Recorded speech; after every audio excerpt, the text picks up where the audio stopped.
I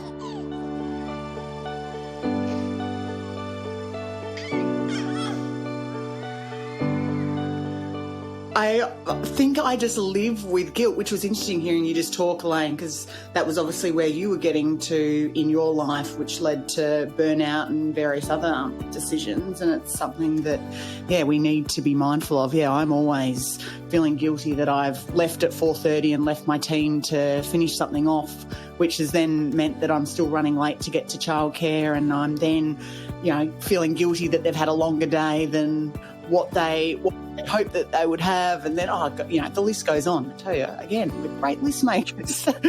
So now you can, and you've already shared some practices that I'm certainly going to take away from today in terms of capturing those thoughts and journaling and trying to change the dialogue. But it's something that I suspect a lot of our listeners feel too around, no matter what you're doing, whether it's something for yourself or something for your kids or your career, you feel bad about it. Hello and welcome to Parenthood, conversations about life after kids. I'm your host, Leonia Kiddenor, and every fortnight I will bring you discussions about the real and raw realities of parenting, life behind the Instagram filter. Join us as we laugh, cry and bond over the organised chaos that is parenthood. Hi everyone. For this week's Real Talk segment, which is the first for season 3, Liv and I are chatting with Elaine Benson, who is a coach and is helping us shift our mindsets in lots of different areas of parenting. We thought it would be good to bring you this conversation right at the front of the season as we look at our New Year's resolutions and try and determine the best mindset and way forward for 2022. So let's get into the conversation. Hi, everyone. We are very excited to be bringing you Elaine Benson. I'm here with Liv and Elaine now. Hi, ladies. Morning. G'day. So Elaine is a mindset coach who's very passionate and professionally trained to help us get clear on our desires and help us maximize our full potential in life. And she does use science-backed techniques in doing this. So we are super pumped to bring her some of our massive dilemmas at the moment and get her to help us work through those. I should mention that she's also a mum to Rory, a 5-year-old boy, and Elaine is originally from Ireland and now lives in Sydney. Elaine, why the move to Sydney? The sun. I lived in London for 6 years after university, and it's very grey there. So I was like, I'll come for a year or two and get a bit of sun, and I haven't left. So I love the lifestyle here, and I love the weather. Liv, you can probably attest to that, having also lived in London. I was just thinking, I lived in London for about 11 months and decided that was enough grey for me and had to pack my bags and come home. Yeah. There is another big story that sits behind that led to the birth of my 2 children. Okay. But for the most part, it was really the greyness of London. Yes. It was a great time, but I had to follow my heart back home to Melbourne. Oh, good. You had a good excuse then. I did. Yeah. So we've got 3 areas that we want to dive right into with you, Elaine. The first one is, and I think very common for a lot of us parents, is the imposter syndrome that we often feel, some of us more often than not. Liv, talk to us about your feelings around imposter syndrome. Oh, Elaine, I feel like I've perhaps lived with imposter syndrome or the anxiety that sits around that probably my whole life. Mm-hmm. So let me just describe what I understand imposter syndrome to be, and you can correct me if that's true or not, because that's probably going to be helpful for our listeners. So I understand it as really the inability to believe that your success is deserved and, is legitimate, I guess, off the back of all of your hard work and your skill. Is that about right? Yeah, 100%. It's like this feeling of inadequacy and self-doubt.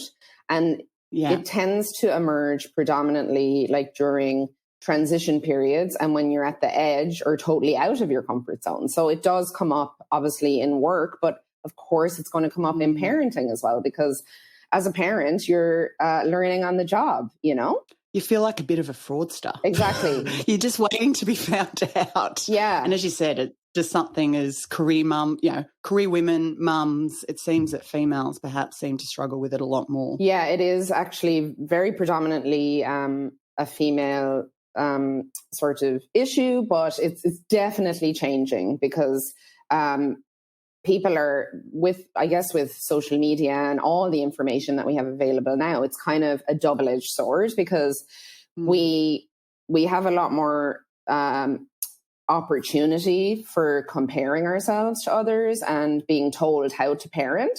But then on the other side of that, we also have a lot of information coming out to also help us parent and feel better in ourselves and look after ourselves as well.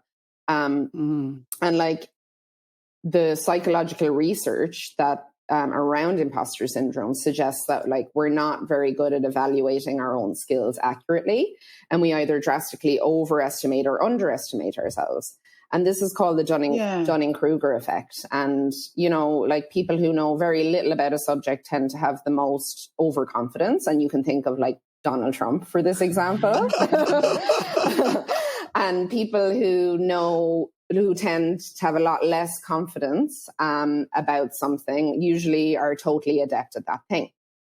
So what can you do, I suppose? So instead of thinking like it's a job that you're about to enter and you need to know exactly what you're about to do, or you should know this or you should do that, treat it more like, university or school. You are a student. You are learning just like the child is. And approaching parenthood with more of that curiosity gives you the space to learn as you go. So having that sort of compassion for yourself as well. Yeah. Just seems we're so good at, being overly critical of ourselves, even though we know we have, healthy, happy, safe, loved babies. On the flip side, we're then giving ourselves a hard time. And Lee and I have spoken a lot about this in some of the previous podcast episodes of, but my baby's not sleeping, or baby's not eating, or the toddler's not eating 3 serves of food, or he had terrible nappy rash and that baby doesn't have terrible nappy rash. And why is my kid hitting his head against the brick wall? I know. And, we're so good at making these lists of all the things that aren't working or that we feel that we're doing wrong, rather than looking at the overall picture of look how happy and safe and beautiful my child is. Yeah. It's a really interesting thing to kind of, get your head around and try and get your mind straight. Yeah, it is. And the mindset straight. And the approach that I help people with and that I've used with massive success for myself is like actually writing down those stories, those false stories that are making you feel like shit and making you feel anxious and in the comparison trap. And like the thing is as well is that you want to grab a journal, a piece of paper, and actually allow yourself to get all the mind drama out. All the things that you think are psycho that you're thinking, get it out on paper, because it's once you have it out on paper, you can evaluate it objectively. And then you can sort of look at it and go, can I know without a shadow of a doubt that this is true? And it's usually a no. And you can also rewrite those thoughts that are constantly coming up. Because our emotions, like the neuroscience of it, is that every emotion, whether you believe it or not, is triggered first by a thought. There's no emotion that comes in without a thought first. And our brains are artifacts of the past. And we've millions of thoughts a day. And it's the thoughts that we believe that make a difference. And parenting is such a personal thing, because like your child, you feel like your child is a reflection of you. So it really kind of cuts deep when you are feeling like you're not hitting the mark, So you can't pick your thoughts. And just knowing as well that like your thoughts happen to you, like digestion, like they just happen and they're just visitors that come and go. So like part of something that I'm going to touch on later in self-care is reparenting ourselves. And part of that is doing the more challenging things, like identifying the stories that aren't serving you any longer and rewriting those stories. So if our thoughts always inform our emotions then inform our behaviors. And so this thought that, I'm guilty about something, or I'm not living up to the standard that I wish, how does that make you feel? Well, it makes you feel shit. How does it make you act? Well, you Well, how does it make you act? Not well. Yeah. It actually just bringing that to life. Like at the moment, one of my biggest qualms, and it's like such a minor thing, but our boys have been eating chicken nuggets and fish fingers for dinner for the last 6 days in a row. I think my son eats toast, like beige food. Same. And I'm like, Tommy's just had Wheat Bix for 7 nights straight, so it's all good. Like, is that nutritious? And like when I was growing up, we would never have gotten away with, having the same meal and refusing meals. And now I must be a bad parent because I'm letting my kids refuse meal and I'm giving them fish fingers, and that can't be good for their diet. And what does that mean about me as a parent? And what's happening to their stomachs? Yes. So, and then guess what? I'm thinking and being so emotional around it, as you said, that it leads me to being more grumpy with the kids, because my behavior then is I'm agitated. So just, I don't have patience. So it's interesting what you're saying, Elaine. It just like transitions from what's in your head to how you act. Yeah. So getting so intentional about rewriting what that cycle of thoughts in your head. With the writing, is it something that you recommend that you do regularly, or you just do at the peak of feeling the anxiety or the anger? Yeah, you can. I guess it depends on what comes naturally. Do you have a suggestion? Yeah, so like initially, because it's something that many people might be learning, initially do it as an intentional practice. Maybe once a day you do some journaling for a few weeks. Often it's good to do it in the moment as well, if you can, like to get all that mind drama out, so you can really, because when you're emotional and you're feeling grumpy or emotional or stressed, that's when your unconscious mind starts to surface, and those thoughts, that comparison, all that starts to come up. So it's good to get that out in the moment if you can. If you can't, it's okay. So after a while, though, you will get used to doing this practice, and you can actually do it in the moment. So essentially, like, you will feel, okay, this anxiety of them not eating well is making me anxious, and now I'm grumpy and I'm comparing and blah, blah, blah. So what's going to serve me better here? What do I want to think instead? They're getting the nutrition they need. They're eating something. They're eating something. So you'll get used to rewriting those thoughts in the moment and go, you know what? They are eating, at least they're eating something. Every kid goes through this. It's very normal. And science actually shows that kids need to see a food type 100 times before they'll accept it. So keep doing what you're doing and putting the food on the plate, like putting the broccoli on the plate. They'll tell you they hate it 100 times. And then they'll be like, oh my God, baby trees, and after like 6 months of killing your life. So yeah, I think that's great. It's so true. I mean, with practice, being able to catch yourself in the moment is sort of where you want to get to. If we change tact a little bit, let's talk more about ourselves as parents, and in our case as mothers. So one thing that I know a lot of people have struggled with, and same with myself, is that whole journey around, okay, so I've been pregnant, I felt gross. I mean, some people loved it, good on them, but certainly wasn't myself. I feel yuck, my body's been invaded. Now I've got this beautiful child and now my body's changing again. I'm breastfeeding, if you're fortunate enough to be able to, and if that's the way you want to go. And that's good because I'm losing a few calories, happy days. I still don't really feel myself. And then down the track, it's, oh God, now I've got this baby weight to lose. And I feel gross and I'm so touched out. And I'm just like, hubby, please, step aside. I can't deal with you right now. Like all the things, aside. Right? All the feelings, step aside. All the feelings. You don't feel like yourself for so long. And I know that journey for me has been the last, my little one's 3 now. So probably 4 years of just feeling so gross. And finally, only more recently have I started to feel a little bit more like my pre-baby self, have, bit more, feeling a bit more sexy in my body, sex drive has sort of started coming back, all those sort of things that you lose along the way. So, how can we help ourselves during that process? I mean, first of all, take the stress out of it, and also just switch our mindsets around feeling better in our bodies, whatever stage we're at and however we may look. I don't know, any guidance around that? For sure. Look, becoming a mother and birthing a child and then, being a mom, that is the biggest biological, spiritual, emotional, political shift, identity shift that anyone can go through. And it's actually called matrescence. I'm not sure if you've heard of that term, but basically it's very similar to puberty.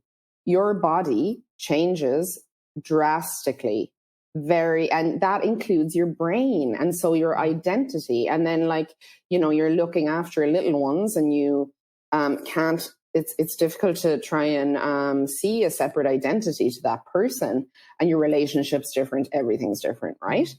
And now, in our modern times, it's amazing, we are more empowered and there's equality is getting better. But, back in the day, many of our moms didn't work. They didn't have a lot of the pressures that we have today. So realizing that you've gone through this and not treating it lightly and not expecting yourself to actually go back to who you were, because you'll never be that person again. Your body and your brain has completely changed. And realizing as well that the only constant in life is change. So yes, when the kids are small, it's difficult to feel like you have a separate identity. You think you're never going to, have sex again. You think you hate your partner. We've all gone through that. But knowing that will pass. The early years are tough, and they're even tougher now because we're juggling careers as well. But it will pass. And the main thing I tell my clients is finding yourself again bit by bit by focusing on self-care. And self-care, is many of the tips related to self-care are externally focused, meaning, they have an emphasis that's outside the brain-body connection. So going to a spa, taking a week off from work, going for a wine with your friends, excellent part of self-care, still do those things. But we also need to be doing the internal self-care, which, could be a decision to see a coach or a therapist so that you can address recurring toxic thoughts. It could be a decision to be more disciplined and prioritize your mental health and put your happiness over your history. I guess you can feel confident and free and therefore sexy by spending some time cultivating those inner practices and giving yourself the space to do that, which I can talk about a bit in a minute. But things like meditation, things like that calm the nervous system, because no one, you don't feel sexy when you're stressed. So meditation, mindfulness, mindful breathing, it's a life changer. And then there's also something called behavioral activation therapy.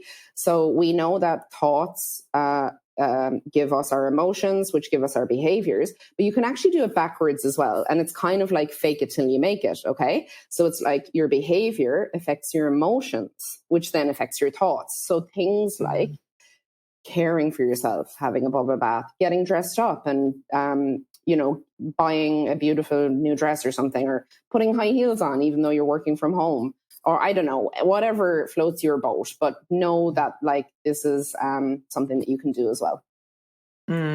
It's so true. I mean, I think about it. I made a decision, I don't know, maybe 6 months ago that I was going to, and the hardest thing is carving out the time. I should say that first and foremost, particularly with young children.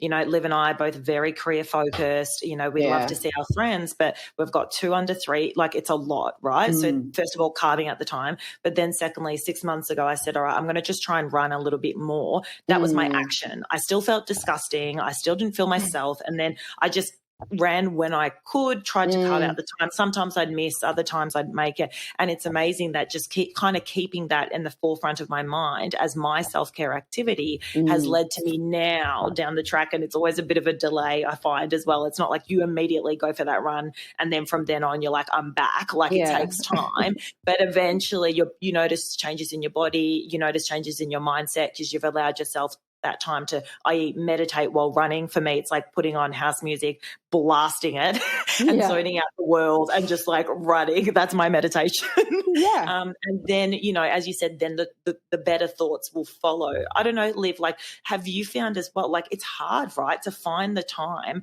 What do you do? And is there something that you do for your self-care? Yeah, it's fun. You know, I've said on this podcast many a time to attest that I have or haven't gone for a run. I am that person. But here I am again. 2022, guys. Last week I did.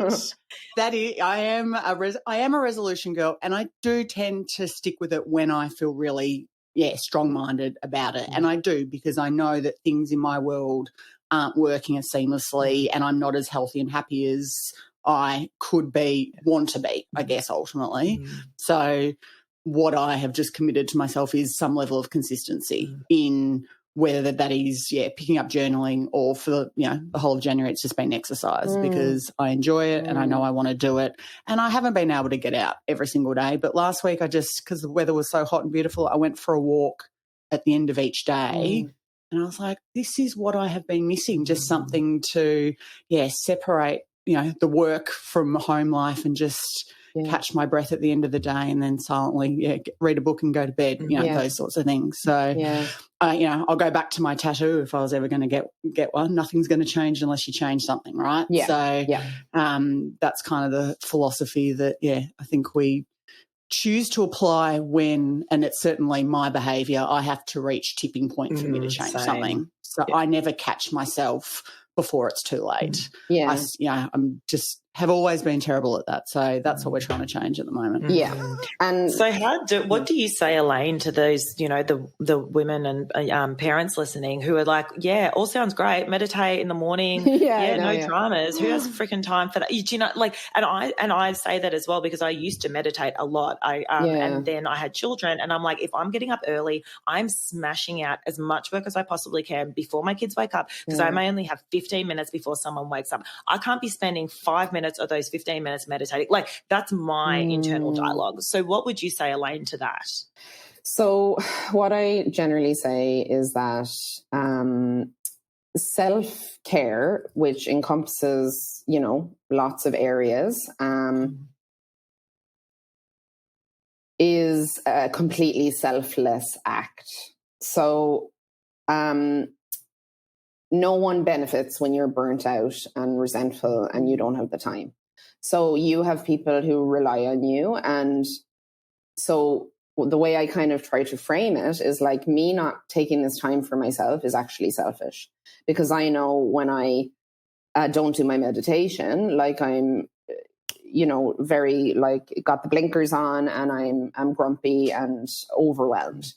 So, and again, like doing your self-care, like it can be, I don't know if you've ever heard of The Miracle Morning. It's by Hal Elrod. And it's about, there's like 6 practices or something. But he says, if you have very short in time, you do 1 minute meditation, 1 minute journaling, 1 minute writing your gratitudes, and you're done in 6 minutes. So you can fit that in. The other thing I say is, if you can, and I appreciate that many people can't, but if you can, pay for your village and buy your time, because we don't have the village that we used to have back in the day. Pay for a cleaner each week, pay for a meal delivery service, pay for a laundry service, and use that time to actually, meditate, run, whatever it is, that makes you feel like you've got the headspace, because often it's the space that we need in our head and in our lives, and doing things like that can give us space. Other things that can give us space is, we all know, but turning off the phone, coming in at 5 p.m. and maybe turning the phone off and putting it in a drawer till 8 o'clock. Like it's I'm just like everybody else. It's extremely addictive. I go to look at my phone to like look up a recipe, and I'm like knee deep in 10 minutes in TikTok, you know? So. Yeah.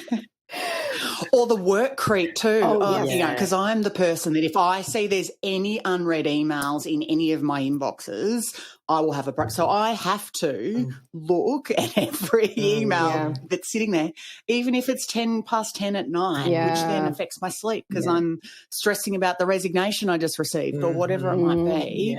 Yeah, there are some of these behaviours that you've just got to be more mindful and aware of, and then stop. Right? And to your point, Elaine, as well around the paying to allow yourself to have that time. So I really struggled with that. So particularly when I've got a relatively good level of flexibility with my work. I've got a very demanding job. I work in property as a property developer, but I can kind of, tee up my day as I wish. And what that means is I actually start work really early in the morning at like 5:30, but I finish a little bit earlier. So, so when I had two under, 3 or whatever, they're only 18 months apart, my little ones, I was like, great, I'll just have a nanny for the first, 5 hours of the day. And then I've got the kids for the other half of the day. And what would I do? Of those 5 hours, I wouldn't say, oh, good, so one of those hours can be for me to go for a run. It's like, no, I'm going to jam pack as much work as I possibly can because I feel guilty to use even 20 minutes of those paid 5 hours on myself. And over time, that's been really tough for me, and something, again, it's our upbringing. It's, I was brought up in a family where you work your ass off. Self-care is a luxury that we can't afford, quite frankly. That's that when I was young, that was the mentality because my family were very much kind of, driven to try and build something and they came from nothing, right? So to try and change that, even though I know I can afford an extra $20 for the nanny for 1 extra hour, it's really, really hard to do. And with time, I'm getting better at it. And as the kids are a bit older, they're in daycare, so they're longer hours and I'm able to factor in a little bit more me time. But it's interesting, isn't it? It makes so much rational sense what you're saying, how important it is for us to look after ourselves. And yet I'm there going, I don't want to pay $20 extra for that 1 extra hour so that I can be happy, Or I know I should stop that behaviour, but I just can't help myself. Yeah. Right. Okay, so this amazing analogy that I use, okay? Actually, I learned it from my mentor, Paul Alicio, but basically you wake up Monday morning and you're like, okay, this week I'm totally eating healthy because it was like takeouts all last week. So you wake up and you're like, I'm totally eating healthy, right? And just imagine your mind as a boat, okay? A ship on the sea. And your conscious mind is the captain.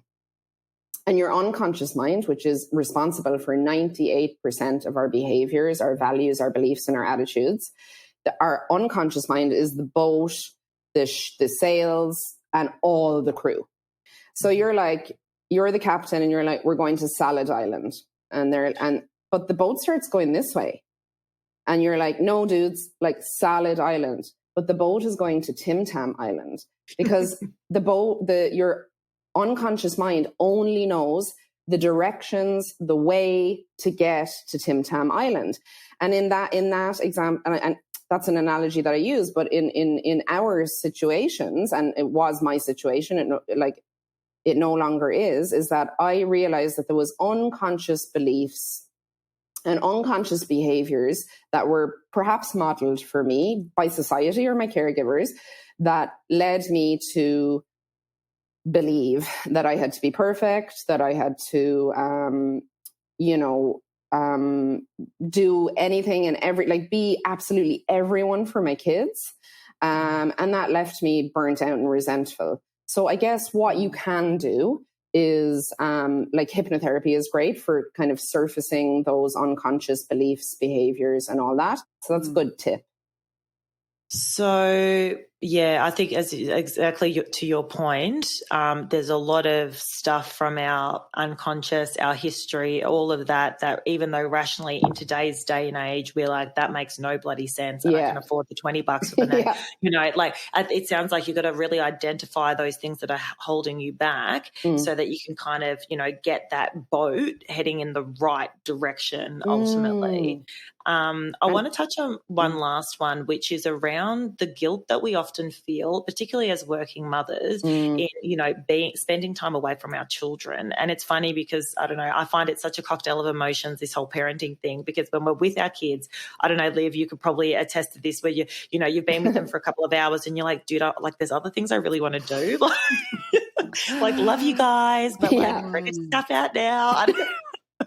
But then when you're at work, you're like, oh, Jesus, now I've got to make sure I'm back on time because of the kiddies. And, I don't know, Liv, do you often have that sort of battle? Oh, I just feel guilty all the goddamn time. Like, I think I just live with guilt, which was interesting hearing you just talk, Elaine, because that was obviously where you were getting to in your life, which led to burnout and various other decisions. And it's something that, we need to be mindful of. Yeah, I'm always feeling guilty that I've left at 4:30 and left my team to finish something off, which has then meant that I'm still running late to get to childcare, and I'm then, feeling guilty that they've had a longer day than what they hoped that they would have, and then the list goes on. I tell you again, great list makers. So now you can, you've already shared some practices that I'm certainly going to take away from today in terms of capturing those thoughts and journaling and trying to change the dialogue.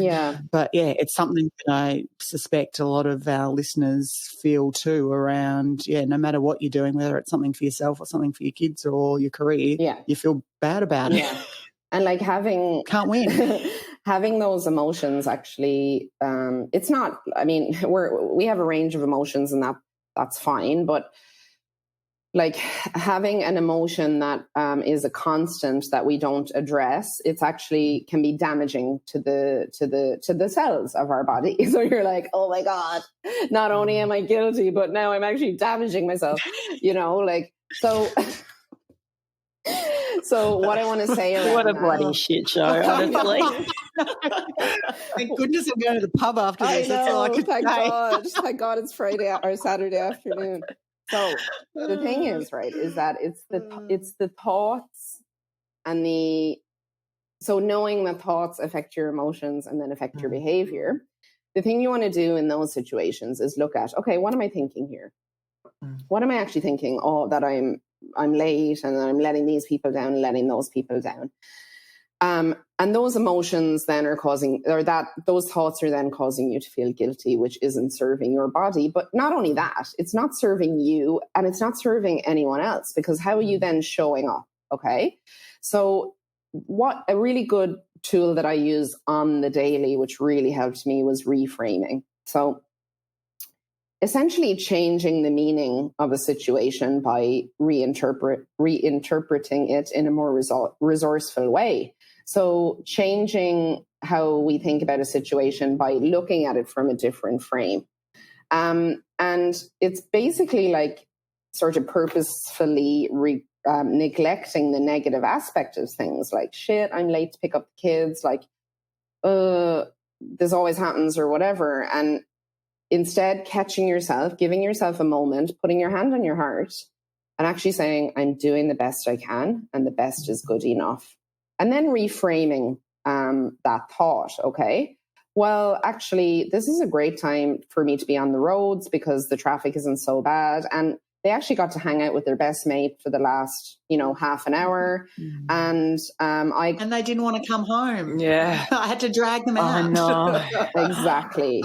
So reframing is a strategy that's really easy to do. It's really going to help you find peace of mind and improve your emotional life. And it makes dealing with the ups and downs of life easier because you don't want to be on this emotional roller coaster all the time, Get off the emotional roller coaster and throw away that badge of honor that isn't a badge of honor, mom guilt, and actually start to reframe it so that you can go, okay, well, what's perfect about this situation? What is perfect about this shitty situation that I can make it good? I love that one. Game changing. You have been game changing for me. You have entered my life at the time when I needed you most. Thank you, Elaine. I'm so glad. And same with me. I'm very curious, Elaine, why the switch to being a coach? Because obviously, and we'll certainly be putting details about your business in the episode notes as well. But I want to hear a little bit about your business, and I want to hear about what drove you to want to be a coach. Yeah, so I worked in corporate advertising, digital advertising, web development, and for 15 years, climbed the corporate ladder and loved it. But as soon as I had a kid, I was like, oh, Jesus, I can't work till 11 o'clock at night anymore. So when the pandemic hit, and I know the pandemic was difficult for a lot of people, but it was actually a wake-up call for a lot of people too, because it gave us the opportunity and a little bit more time and space to actually reflect on what matters to us. And a lot of the time it gave us more time to see our kids, spend with our kids in the morning without rushing them through things and rushing ourselves through things. So it gave me that time and space, and I truly believe that things happen for a reason. Previous to that, I had a business called Soberhood, which was helping women give up alcohol. And I joined Women in Business Mastermind, and just seeing and being surrounded by those sort of driven women and seeing the tools that they were using, like neurolinguistic programming, like hypnotherapy, and all the strategies I've given you today, it just completely blew my mind open. And I was like, okay, so if I'm in charge of my life and I'm responsible for my life and I'm responsible for the way I show up in my life, then I can't sort of be a victim to my past anymore. So I decided to kind of, and I always say, like, whatever happened to you or whatever behaviors and values and attitudes that you picked up, it's not your fault. Absolutely not. But it is your responsibility to evolve that now. And so I went on that journey of evolving that. I retrained, got a master's in coaching and hypnotherapy, and I started using it on the side, I suppose, helping my friends, and started seeing like really insane results. Because when you make change at the unconscious level, it's 200 times more effective, because obviously 98% of your reality is a reflection of what's going on inside. So my job then got increasingly difficult to stay at, which is the universe kind of saying, dude, follow this path. So I left my job and started doing this full time. And now, you know, I'm very, very grateful that I'm doing something every day that I absolutely love, helping people change their lives. But also I have the time now to kind of go to the beach or go to the gym in the middle of the day and have that flexibility, you know, it hasn't been easy, but intentionally, I suppose, creating a life of my design is very exciting. And I suppose if you're encouraging your clients to do the same, I mean, you've got to be leading the charge on that, right? Like, so who would your clients predominantly be? It's predominantly women, and it's predominantly women who are very driven, very ambitious, and basically you two. I was like, I think I might be your new client, Elaine. I'll sign up after. I'll give you a discount. Driven, ambitious women who, and generally with kids, because they're having this sort of identity shift, but also they're starting to see that they're being so hard on themselves, having no compassion, and not like making themselves do things that they wouldn't ask their best friend to do, you know, like, so it's starting to help them reparent themselves. And that's essentially giving yourself what you may not have received in childhood or what you need now. And it can be things like, obviously, self-care, but it's emotional regulation as well, like calming your nervous system. Something that we don't do at all, which is joy and play as adults, you know. And and loving self-discipline. So again, that's going for the run or doing the journaling, but it's having flexibility around that. Okay, I didn't go at 5 a.m., but I'm going to go at 5 p.m. or I didn't go today. That's okay. I'm going to go tomorrow. So that sort of loving self-discipline. I love that there are people like yourself out there. I think, I mean, you would agree, Liv, this is such a needed thing. So powerful. Honestly. So powerful. Just, no doubt this is exactly what people like Lee and I hit the nail on the head right there. You know, the guilt that we're living, it's just such a heavy load to wear. And it's not sustainable. No. And, we've got to address it all as a group and support each other through it. So, to Lee's point, thankfully we've got people like you to coach us through it. Well, absolutely. So, as I said, I'll put your details on in the episode notes. However, what is the easiest way for people to reach out to you? Is it via your website? Yeah, I'm at www.IamElaineBenson.com, and I'm Elaine Benson on Instagram and TikTok as well. Yeah, perfect. Thank you so much, Elaine. I think we've both gotten a whole heap out of this therapy session with you. Thank you so much. Now go and drink a big glass of water and put your feet in the grass and then go to the pub. Yeah. Thanks again, Elaine. Thank you so much. You. Thanks for listening. If you enjoyed this episode, be sure to subscribe, leave us a review, and give us 5 stars if you're feeling fancy. Want to be part of the Parenthood community? Join our Facebook group and follow us on Instagram @ParenthoodPod. Now, I'll let you get back to the organised chaos. Until next time.